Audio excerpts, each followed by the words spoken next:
Awesome. So we're recording the session as well. So as usual, guys, like I always tell you guys, that the analysis session is basically just for me to share directional bias and as well as a point of interest where I plan to take that trade in that directional bias.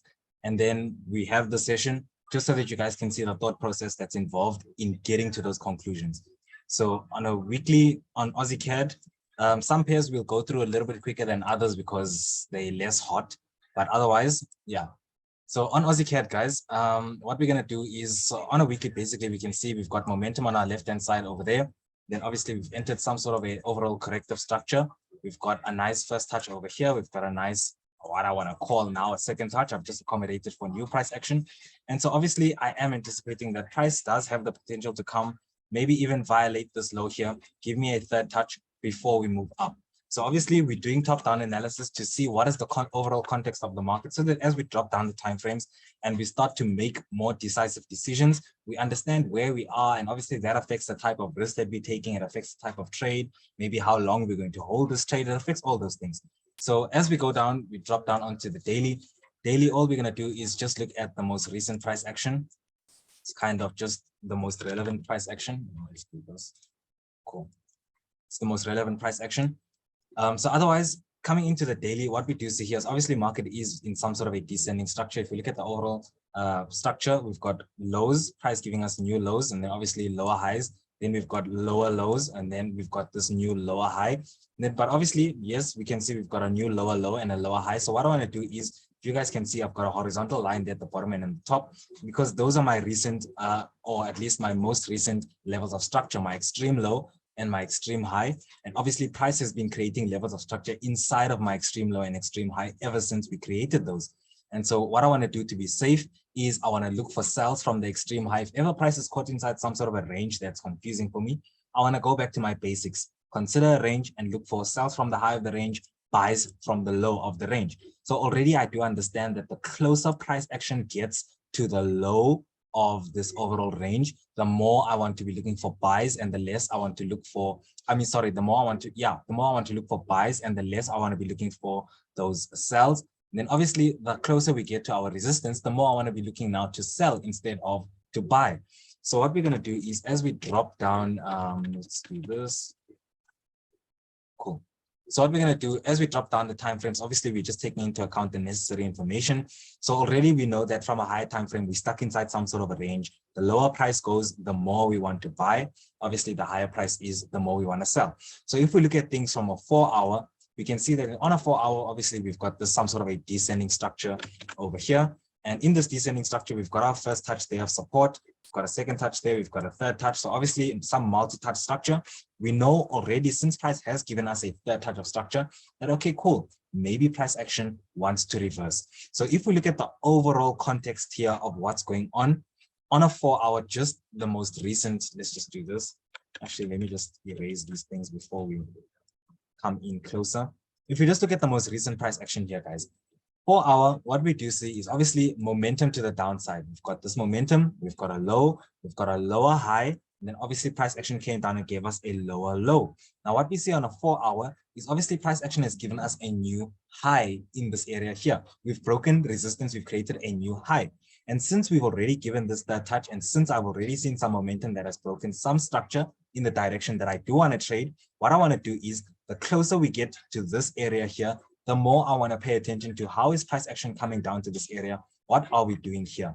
Are we coming down impulsively? Are we coming down correctively? Am I able to find a trading opportunity? Obviously, for whatever maybe potential inverse head and shoulder we might be forming, maybe that might complete here where this momentum started.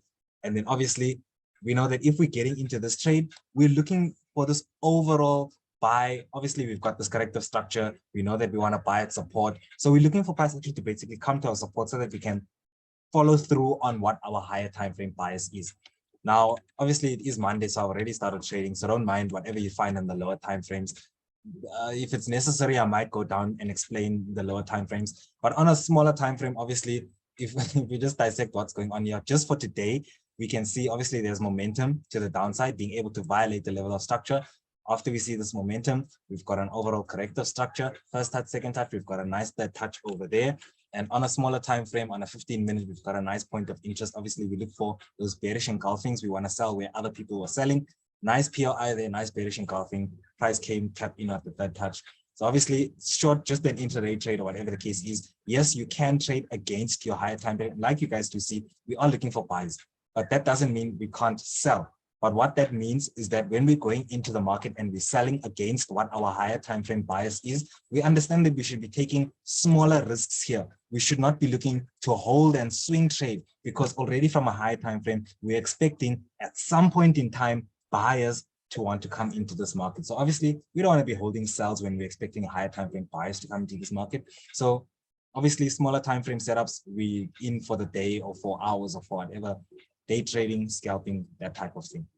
So going into, yeah, I think that's 100%. Higher time frame buyers, guys, I am very much bullish. Obviously, I'm just waiting for price action to come down. And we're going to be looking at price action, of the nature of price action, to see how do we actually make it to those supports. Yeah, unfortunately, there aren't any nice points of interest for us on a 4-hour for us to highlight here on AUDCAD. All we've got to do is just wait for price action to come. We know that points of interest for us would be, first of all, this support here. If we don't find any reason to buy any bullish bias price action, then obviously we wait for price action to come down to our support. And if we don't find any reason to buy over there, then obviously we look for another buying opportunity at our other support. So we minimize the areas where we're going to look for those trades, obviously, so that we're not taking buy and price keeps on going, buy and price keeps on going, buy and price. We want to just know, okay, cool, I'll take one L there, I'll take one L there, I'll take one L there. And that's the overall setup for me to look for these buys for the higher time frame setup. So yeah, let's go on to the next pair. So AUDCAD, obviously we bullish bias. We just need to wait for price action to come down to these POIs here for the buy, the high time frame buy. Let me go into the chat, see what's cooking there. How to predict the market. We're literally going through it right now. Obviously, we are predicting, but always remember that analysis is our factual information. When we're doing analysis and we're taking information, that's facts. And then obviously the forecast, which is what we're planning, that is a fiction. That is our preparation. So obviously, whatever our forecast is, at the end of it all, we still, as much as we're going to predict and we're going to plan for what we want to trade, at the same time, we need to be reactive to the market, and obviously price action at the time when whatever structure is being delivered.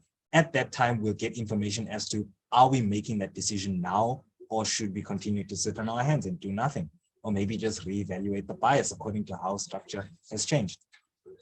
So let's go on to the next pair, Aussie Swiss franc. We'll go back up to a daily. You can see my network is a bit choppy now, but it's all good. We'll push through.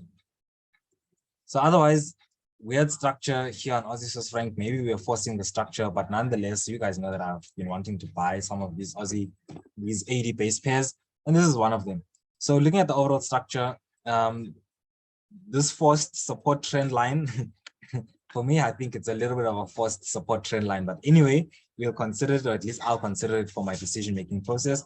Consider the fact that, okay, cool, I am at some sort of a support.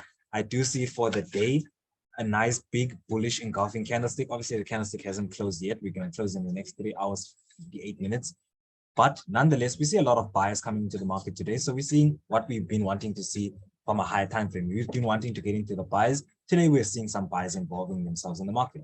So all we're going to do is go down to a 4-hour, obviously look at the nature of how things are going, and then find out where we can make our plans. Where can we find an opportunity to trade our bullish bias that we have from a higher time frame? So otherwise, going into the structure, what we do have here is price action, obviously in some sort of a descending structure. I added a resistance trend line so that I can see where are my sellers jumping into the market. And obviously when we break this resistance trend line, chances are the sellers that are involved there, excuse me, maybe they're losing momentum, whatever the case is. Cool. This 4-hour candlestick that's closed now has just broken and closed above this resistance trend line. And that kind of, all I was waiting for basically was on a smaller time frame. Okay, we'll get there. Since we're still on the 4-hour, we can see that we're descending. Yes, we are moving to the downside, but we're moving to the downside in a corrective manner, because every support that we have, we can see price action breaking basically below a support and then breaking back above a support. So we're being corrective as we're moving to the downside. So our conclusion basically being is that we finally see some bullish momentum. We have a lot of momentum to the upside.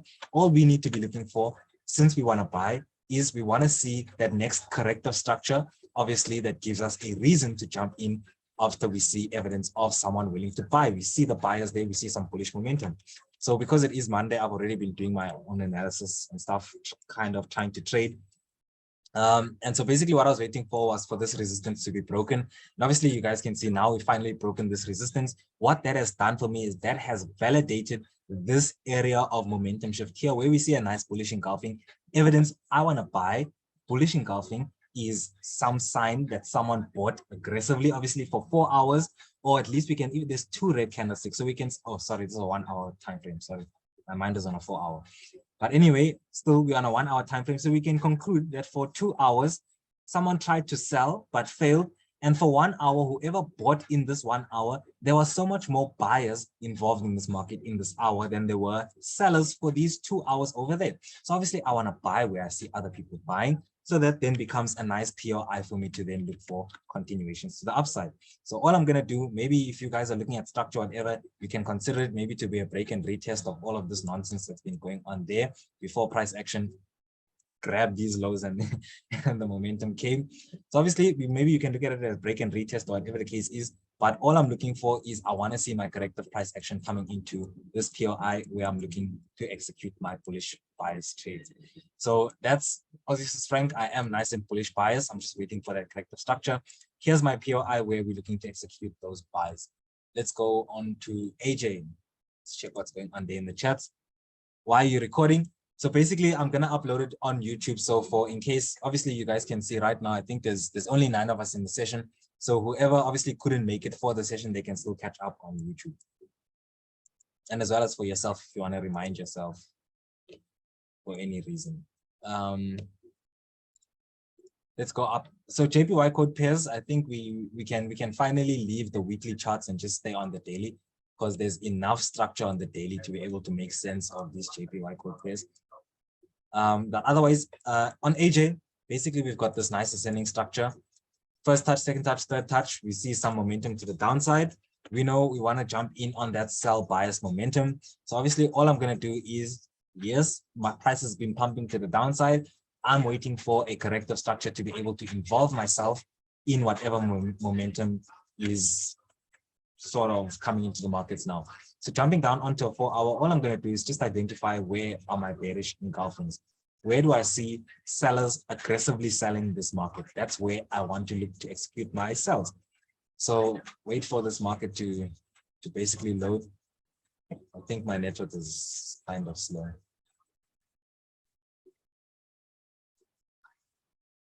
Come on now, here we go. Cool. It means I refined this till 15 minutes. But otherwise, on a 4 hour, what I am looking at is, yes, I am looking at this high resistance area that we have from a daily, but at the same time, I'm looking at this resistance area here that I guess you can also see it on a daily, but as well as from a 4 hour, it's up here. As well as from a 4 hour, it is a level of structure that we've broken above and obviously broken back below. And we can come back at a future date, at a future point in time, to retest this area for downside continuation. So that's kind of why also on a 15-minute,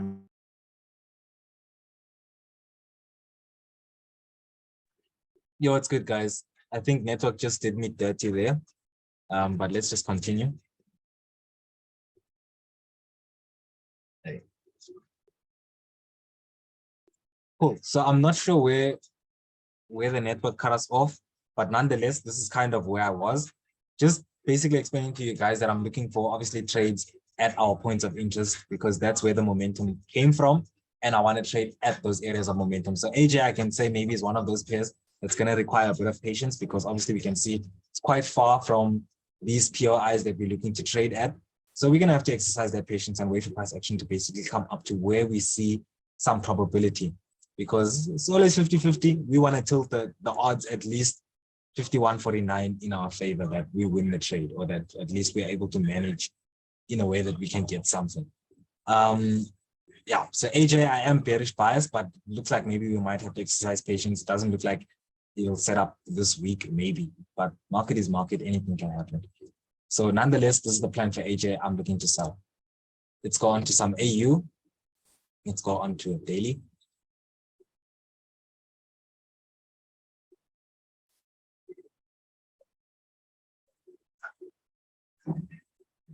Cool. So AU basically on a daily, what I've done is we had this overall structure here from, I think it was on a weekly or whatever the case is, but let's just delete that, because what I want to do is I just want to accommodate for the most recent price action, since we can clearly see last week we saw a crap load of sellers jumping into the market, but not surprising since there's this hectic aggressive speculated. I know that this is just speculation. There's this hectic buying of the dollar going on. Yeah, I guess my own reasons why people are buying the dollar is probably maybe just gonna be conspiracy theory, because there's no real proof. But anyway, we're not here for that. Yeah, cool. So AU, basically, we see obviously price action breaking down, closing below on a weekly, nice and impulsive to the downside. But here's T.Mayne, stubborn as ever, still adamant about his buys. So anyway, on a 4-hour, basically last week, we saw a little bit of buying action here, nice momentum. And I was looking for upside continuation from last week after we saw this buying action. And obviously, I isolated some POI. So this is basically last week's setup that I was in today. I don't even know when it triggered me into the trade. I don't even remember.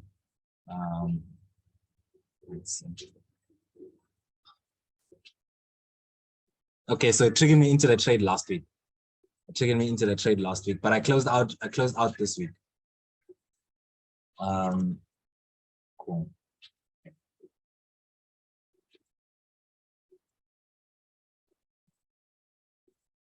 Yeah, so I'm trying to think. Okay, cool. So I am still bullish bias. Let's just hide this because it's not important to us now. I am still very much bullish bias, but what I just want to do now is just delete whatever's just from last week, whatever's not necessary anymore, just so that we're a little bit more clear.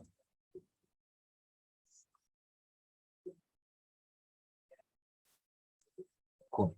So anyway, looking at things on a 4-hour, what we've got is we're stuck inside something, right? We can't argue that we're stuck inside something.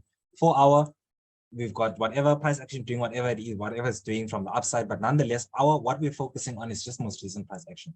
We came down, we established the low, we came up, we established the high. Ever since we created that low and that high, we're still inside of that low and that high on a 4-hour. So obviously we're stuck inside some sort of a range. The closer I get to this resistance, the less I want to be buying into resistance. Obviously, the closer I am to the support, the more I want to be buying.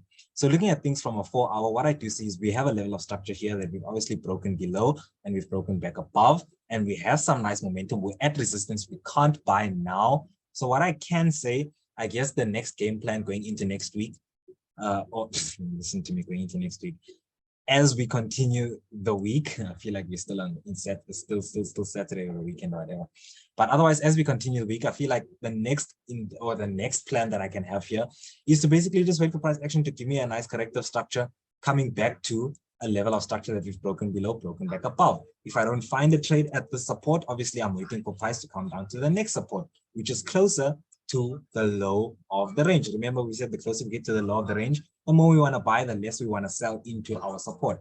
So obviously, following through on whatever bullish bias that this stubborn guy T.Mayne has, I'm just going to wait for my corrective structure. Obviously, the corrective structure, at the end of the day, the nature of what's going on is going to confirm to us whether we're pulling the trigger or we're sitting on our hands.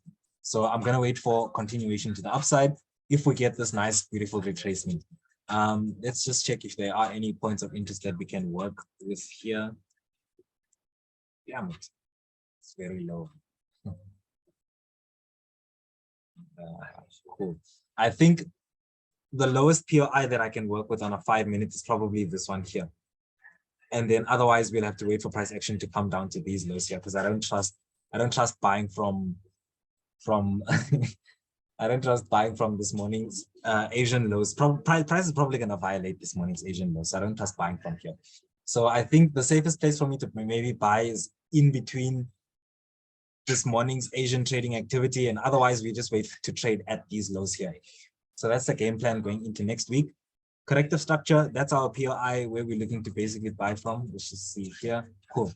100%. Everything aligns perfectly. We're looking to buy from here, bullish bias, AU. Let's move on. SUSYEN, I think we'll be a little bit quick on SUSYEN because SUSYEN. But otherwise, JPY code pair, we can start off on a daily. So we've got this nice ascending structure here.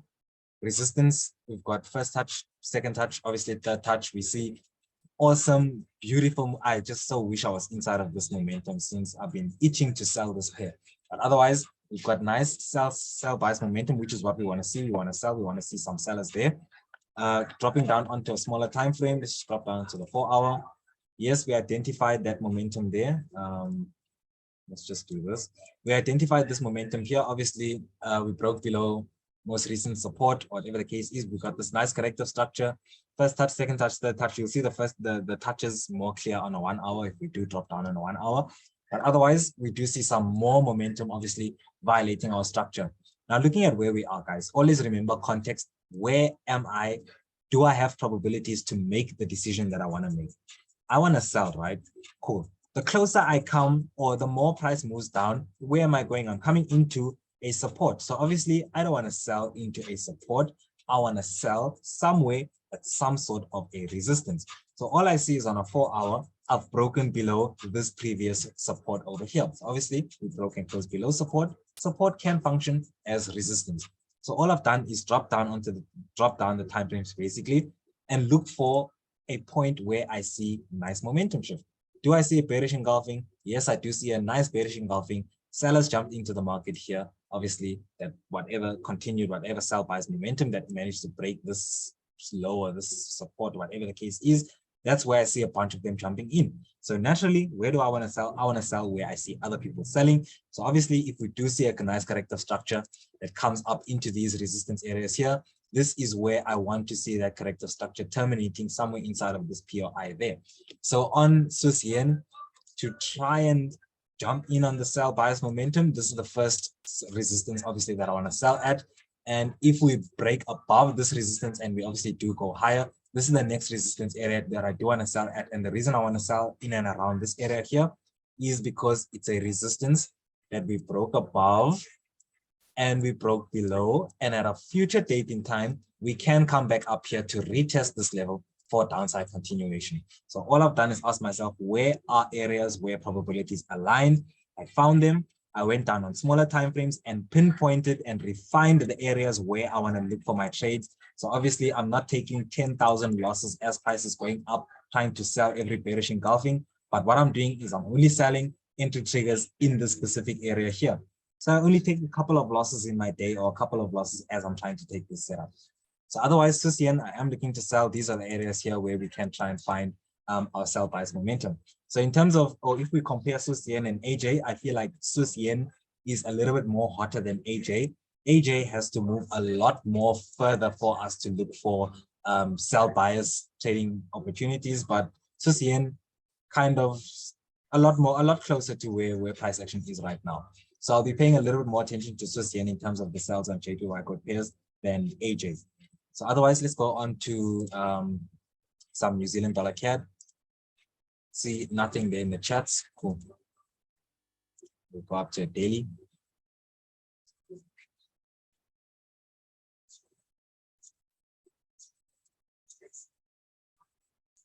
So New Zealand dollar CAD also, I'm going to be sticking to just the most recent price action, because we know New Zealand dollar CAD, if we go up to a higher time frame, we've been moving sideways forever. I feel like ever since this pair was inceptualized, it's been just the higher time frame chop. Higher time frame, ever since this pair started, we've just high low and we've moved sideways as much as we can. So otherwise, most recent price action will always give us the most relevant information for the decision that I'm going to make now, or whenever price action gives me the opportunity. But otherwise, most recent price action, guys, obviously we're in a descending structure.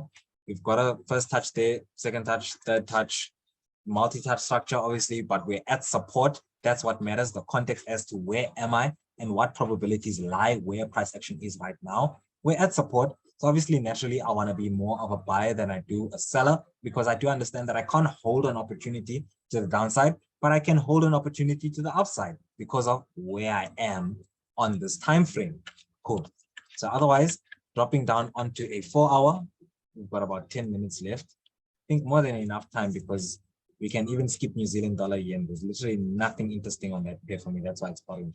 But otherwise, New Zealand dollar CAD, if we look at price action, we have been descending. For 4 hour, we've been moving to the downside very slowly, but yes, we've been moving to the downside. All structure is currently bearish. Now, if I look at what's going on here, what I've got is, first of all, I'm still below this support here, right? So obviously, there's still the potential for price to treat previous support as resistance and continue the sell bias momentum to the downside. So what I want to do to be safe is I want to buy at support. Where is the most obvious support where I can try and find a good trading opportunity is down here. So all I'm going to do for New Zealand dollar CAD, it's going to be a buy. Obviously, if you look at New Zealand dollar CAD and we look at Aussie CAD, maybe Aussie CAD might set up a little bit quicker than New Zealand dollar CAD.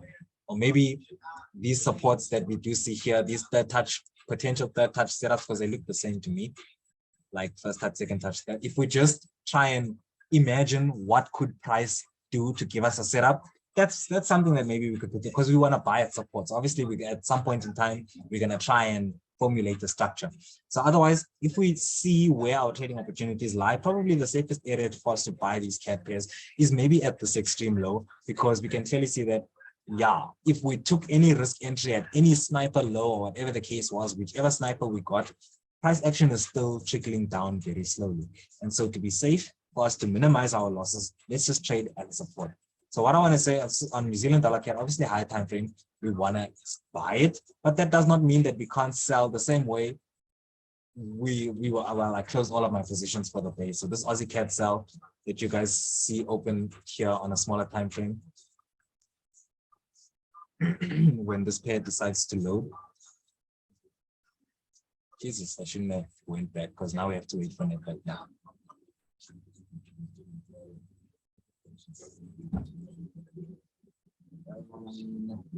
Cool. So otherwise, just to explain why everything is still loading, is that obviously we do want to buy this pair, but you guys can see that I did involve myself in a sell or whatever the case is, but I closed out all of my positions because I made 1% today. So for me, that's okay. I don't feel like I want to push it or whatever the case. I don't know what tomorrow is going to be like. And 1%, I'll take it. It's fine. Not every day that someone can pull 150 or whatever the case, whatever your 1% is. Not every day. So I'll just take what market gave me today and I'll walk away. But otherwise, you guys can see that doesn't mean because we've got a high time frame bullish bias that we can't sell if smaller time frame structure does warrant us to do so. All it means is that we consider the probabilities and the type of risk that we're going to take going against our higher time frame directional bias. Simple as that. So otherwise, New Zealand dollar CAD, I do want to buy, so I need to wait for price action to come down to support. New Zealand dollar yen,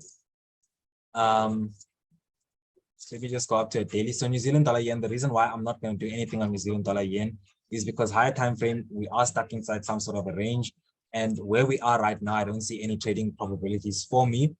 So in terms of if I want to trade a JPY code pair, Swiss yen and AJ are giving much more cleaner sell bias setups, or even if I wanted to buy, I probably could find something. Then New Zealand dollar yen is for me right now. So I don't feel like I need to risk anything on New Zealand dollar yen. It's not worth it for me where price action is. It's not worth it.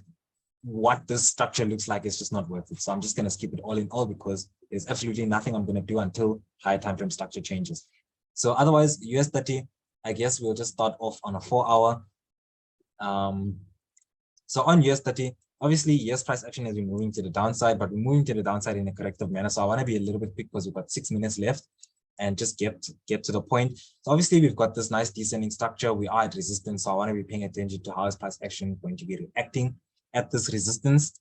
At this resistance here, how is price action going to be reacting? But otherwise, going into a small or going down on a smaller time frame, what I do see is I see bullish momentum coming into the market right now, right?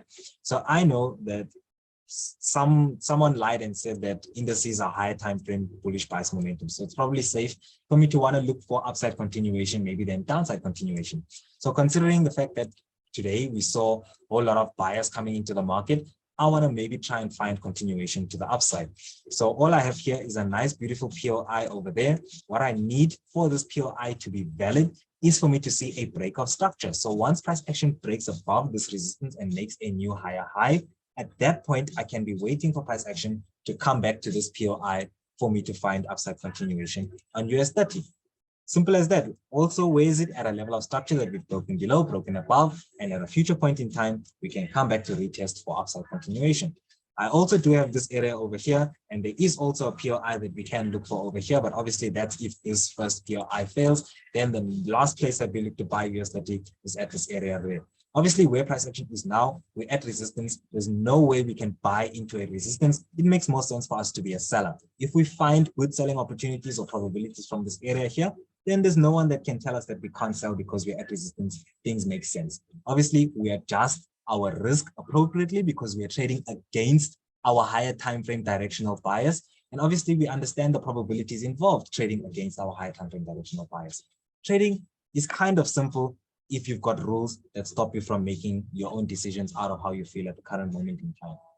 Guys, I think I'm 100% done. You guys know exactly what my plan is for the week.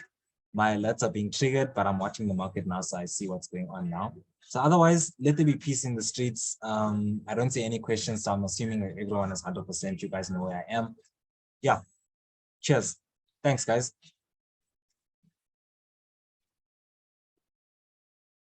Oh yeah, I'll probably send screenshots, maybe just in the trade ideas, just for reference or to remind you guys. But otherwise, cheers, guys.